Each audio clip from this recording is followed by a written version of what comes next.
اهلا وسهلا بكم متابعي منصه الصحراء الان اليوم من القلب النابض لتيرس القلات، اذ تنظم جهه الداخله وادي ذهب بمشاركه مع النيابه الجهويه لقدماء المقاومين حفلا تقليديا لعيد الاستقلال هنا لرمزيه هذا المكان ومكانته في قلوب ساكنه مدينه الداخله.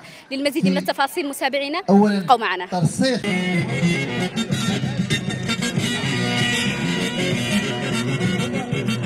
اهلا وسهلا الولد السيد الرئيس يلجا جزء غادي ذهب وشوي اصحاب الكرام ربي سيور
السيد الرئيس يلجا جزء غادي ذهب وشوي اصحاب الكرام ربي سيور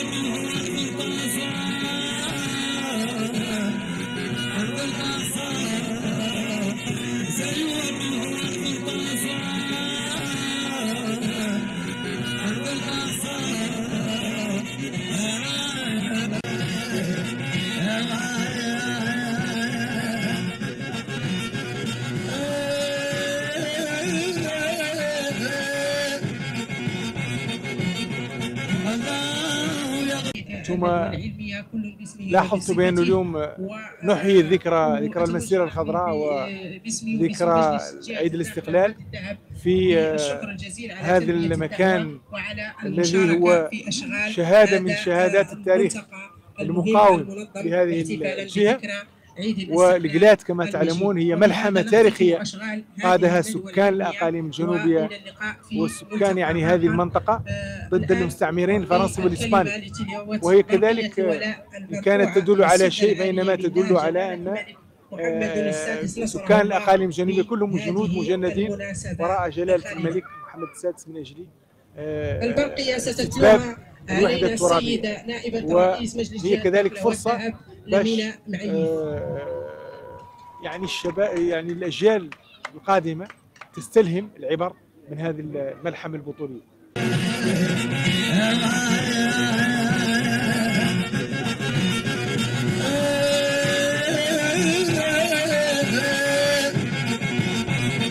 مرحبتي بك حبت مشنان محمد، رئيس غرفة التجارة والصناعة بالداخلة. تكلمنا عن هذا الحدث، تكلمنا عن رمزية هذا المكان وشنو هي الرسالة اللي مضمونها احتفال بتخليد العيد الاستقلال. السلام عليكم ورحمة الله. أولا نشكر هذا المنبر على مواكبته لهذا الحدث الكبير والهام، وهو حدث تاريخي تجلى في إبراز مقومات المجاهدين الذين أعطوا الغالي والنفيس من أجل تحرير هذه المناطق ومن أجل تحرير الوطن، وكذلك من مواكبتهم لمواكبة جميع الأعيان والمسؤولين لا على المستوى الوطني ولا على المستوى على أهمية هذا الحدث، خصوصا في ظرفية التنمية الكبيرة التي سنها جلالة الملك محمد السادس نصره الله بهذه الأقاليم الجنوبية. ونحن جد فخورين بهذه المعلمة التاريخية. كذلك نوجه شكرنا الكبير والخالص لسيد رئيس جهة الداخلة والذهب على إعطائه أهمية وأولوية لهذا الملتقى، والذي دشن بشكل ثاني بإبراز معلمة تاريخية لأحد أكبر مجاهدي الأقاليم الجنوبية وهو إبراهيم سالم ودمويشان، وهذا إن دل على شيء فإنما يدل على رمزية وارتباط أهالي هذه المنطقة ومجاهديها وأبنائها وأعيانها بأهداف الدولة العلوية الشريفة. وشكرا. مرحبا بك فقير الخطاط رئيس مجلس الجماعي برقندوس، تكلمنا عن هذا الحدث اليوم، هذا تخليد هذا العيد الاستقلال، تكلمنا عن رمزية هذا المكان ومكانته في قلوب ساكنة مدينة الداخلة.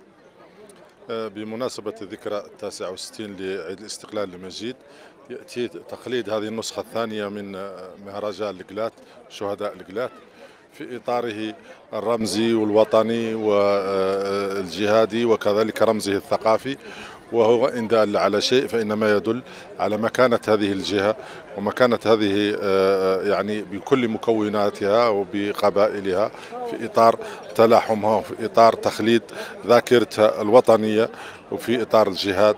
وهذا دل على شيء إنما يدل على تشبت هذه الجهة بوطنيتها وبأهداب عرشها العلوي المجيد.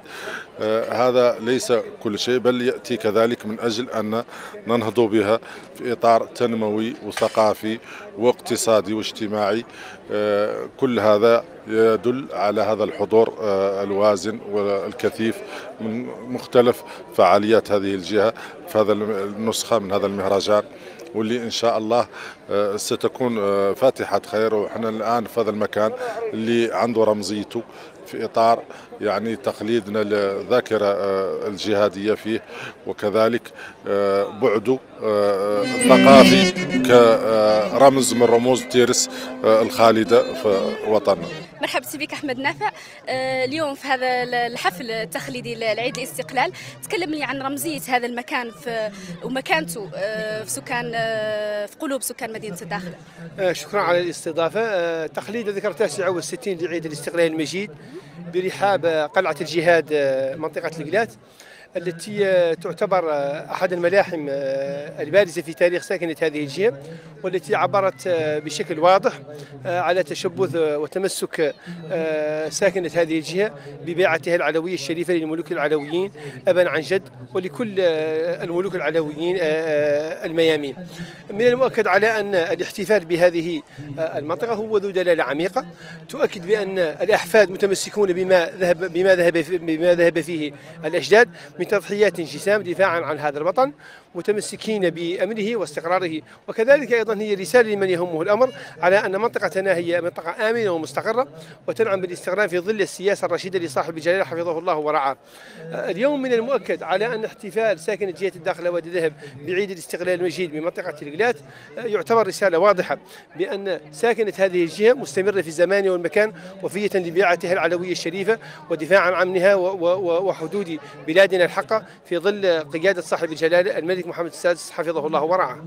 اهلا وسهلا بك مريم المرسي، حفيده المقاوم محمد سالم والبهاية، تكلمينا اليوم. السلام عليكم ورحمه الله. اليوم نبغى نكلمكم على الاشياء اللي طارت في الموقع القلات الشهير. بسم الله الرحمن الرحيم.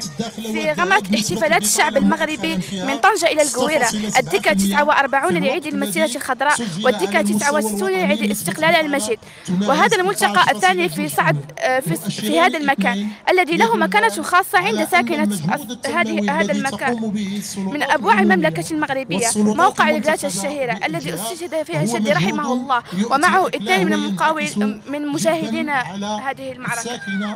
مرحبا بك وانت مشكور.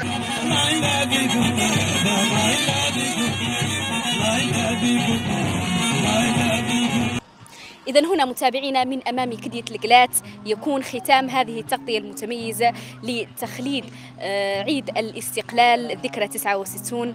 أما الآن وكالعادة لا تبخلوا بآرائكم واقتراحاتكم، وإلى لقاء آخر.